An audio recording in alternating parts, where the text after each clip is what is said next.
Hi there folks, and welcome back once again to the Hop House. It's Eddie here and it's time for another beer review. Do us a favour, if you're new to this channel, if you just found us here on YouTube, go on, give us that thumbs up.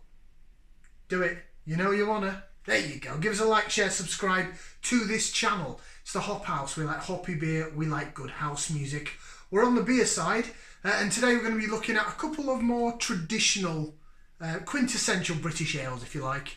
Your sort of traditional best bittery, sort of original pale ales, probably stuff that your dad and your granddad used to drink.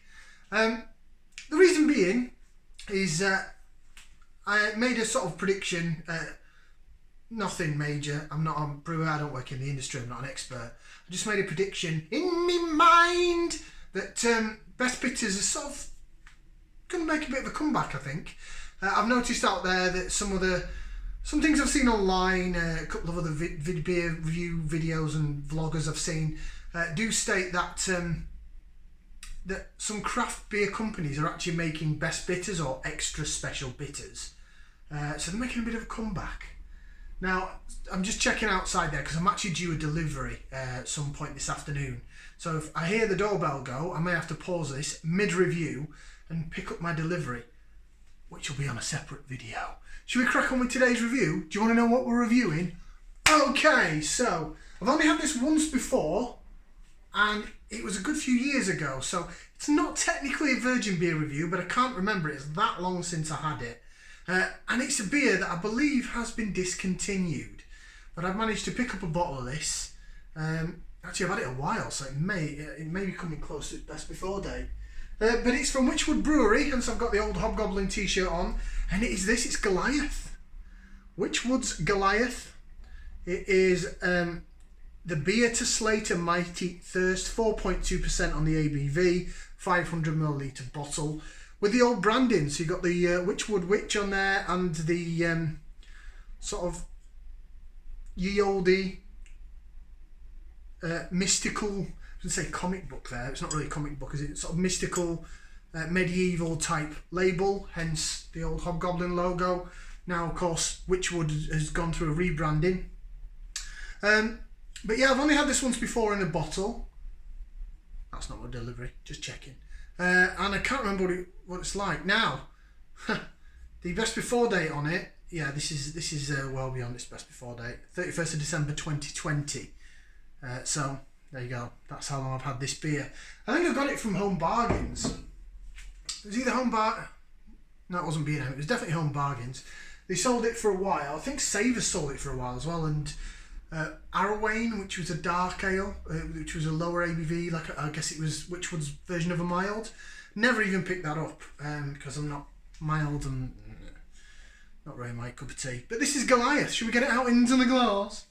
I've got, of course, the Hobgoblin glass that we're all matching today, all Wychwood-esque. Oh, it's got the old Wychwood crown as well, like that. Very nice. Very old school, so making me go back a year or two.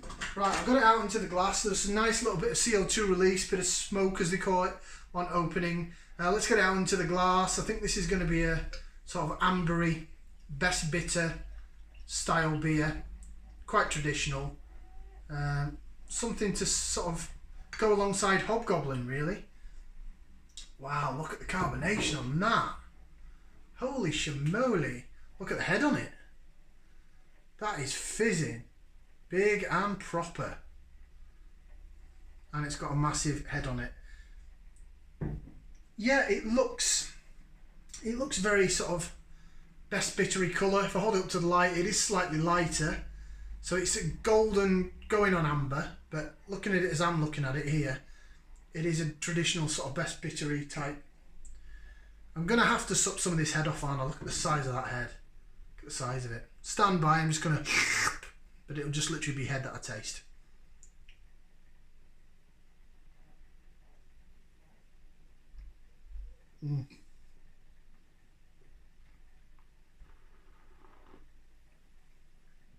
Can't say I'm a massive fan of just drinking pithy head. Right, try and pour this in slowly, so I'm not encouraging the head even more, even though I am. Oh, the man, that was bitter. drinking head on its own. Always is. Right, that is sort of more like what we're going to get. Obviously, you've got the Hobgoblin logo on that side of the glass. Sorry, I'm just keep checking. Every time I see what looks like a van outside my front door, I think it's going to be this delivery. Right. Yeah, it's quite... Oh no, it's not. I thought it was cloudy and hazy then, but it's not. I can see my hand through the other side. There is some haze to it though. It's not fully see-through. It's not fully clear. Now, whether or not that's because it's out of date and it's still been festering in the bottle, I don't know. There we go. Got it all out. Hey presto. There we go. That's how she looks in a pint glass. Or he looks Goliath. Does that make me David? To slay a mighty thirst. It's got a very thick, almost flaky looking head on it. You could stick a flake in that, couldn't you? It looks like a pint of Carling. Carling always pours with a head like that. And I'll tell you what, it's carbonating like it is a lager. The fizz is really, really... I don't know if you'll pick it up on camera, but the fizz is really... No, you're not going to see that here. Really carbonating up the glass. It's really on fire. So, yeah. Oh, yeah, I can see some bits floating around. I think it is a bottle conditioned beer. It's got bits floating around in it. And this glass is clean. Right, should we get the nose in there? I think we should. I think it's time to give it a whiff and see what we can sniff. Very traditional, very hoppy. So I'm just going to move the camera around slightly. There you go.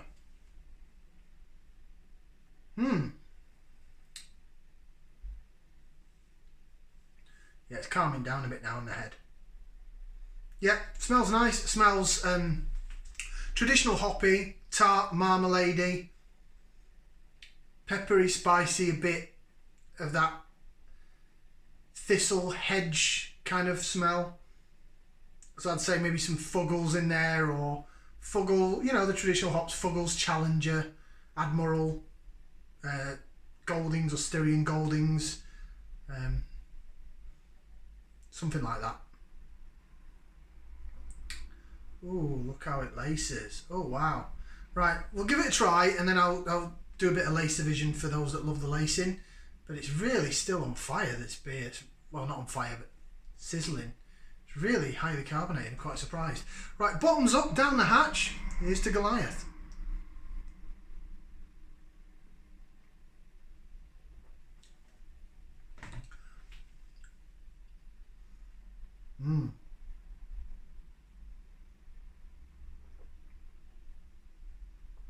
Well, that's nice. It's really quite nice. Now, considering all the sort of hop forward stuff that I do on the channel, a lot of the IPAs, New England IPAs, American IPAs, pale ales, I've done a couple of sour beers. Sometimes it is nice to go back to something traditional. The golden beers that I did from the Cotswolds I really enjoyed. And so it's nice to come back to a style like this that really is really traditional. Right, let's do a bit of lacer vision. So see how it laces in the glass. Look how it swishes around in that glass. Looks sensational, it really does. And it ain't too bad, you know, for a traditional beer. It really holds well. Yeah, you've got that magic of the bubbles chasing the bottom of the head. Still fizzing. Still fizzing.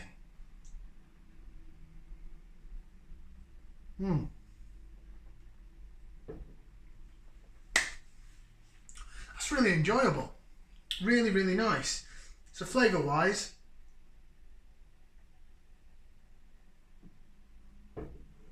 getting bready, biscuity, the malt down the middle of the tongue with a bit of sweetness.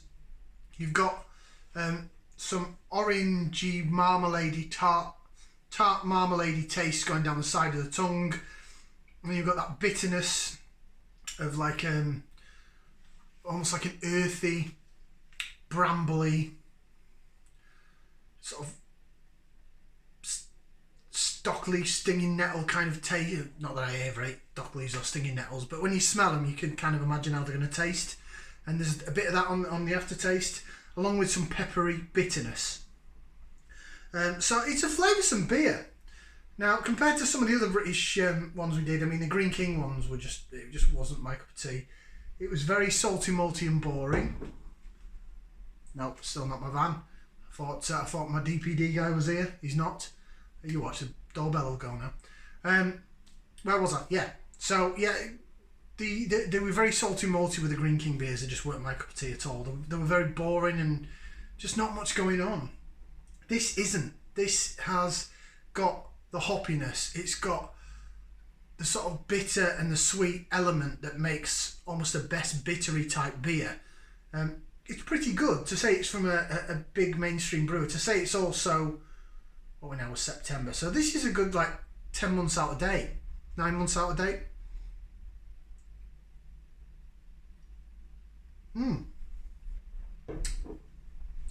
That's delightful. I'm really enjoying that. Goliath. It's got the old label as well. The traditionalists, look at that, the old label. Brewers of character. The good old hobgoblin Wychwood. So a full-bodied and robust ruby bitter brewed with pale and crystal malts, with a rich malty taste and hefty whack of Fuggles and Goldings hops, just the beer to slay that mighty thirst. Goliath. I said it's traditional. I said Fuggles and Goldings maybe, or Admiral or Challenger. I was dead on the money. Fuggles and Goldings. These are based in Oxfordshire, and I think there's some good Fuggle hops from around Worcestershire and Herefordshire, so not a million miles away from Oxfordshire. Of course, there's some in Kent as well. There's probably others around the country. They're just some of the places I know that the hop fields are. I really like that. It's really quite nice. I think it's nice, like I say, to have something as traditional as this after I've had so many hop forward New England IPAs. By the way, I'm going to have more hop forward beers because that's really my cup of tea. But I think stuff like this is going to make a comeback. I do think that best bitters are going to have a bit of a jig. People are starting to go back to use traditional hops again.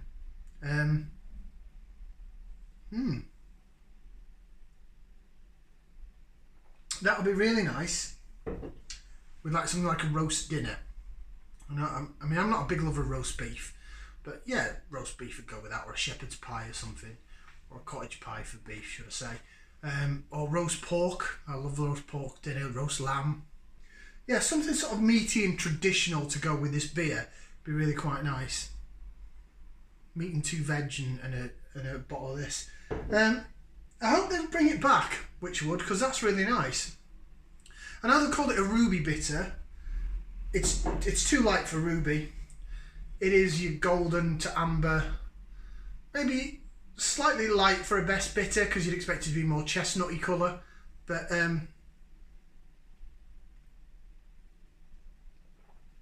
remember liking it when I had it before, but it was years ago and I can't remember it. But to say that's 9 months, I don't want to use the term out of date, past its best before, it's lovely. I'm going to give that a 2 thumbs up. The only thing is I can't get any more because I don't make it anymore. So Wychwood, do us a favour, bring that back in, because that's really good. 2 thumbs up from me. Nice to go back to your roots. Thank you very much for watching. Like, share and subscribe, and we'll see you again for another beer review right here on the Hop House. Ciao for now, people.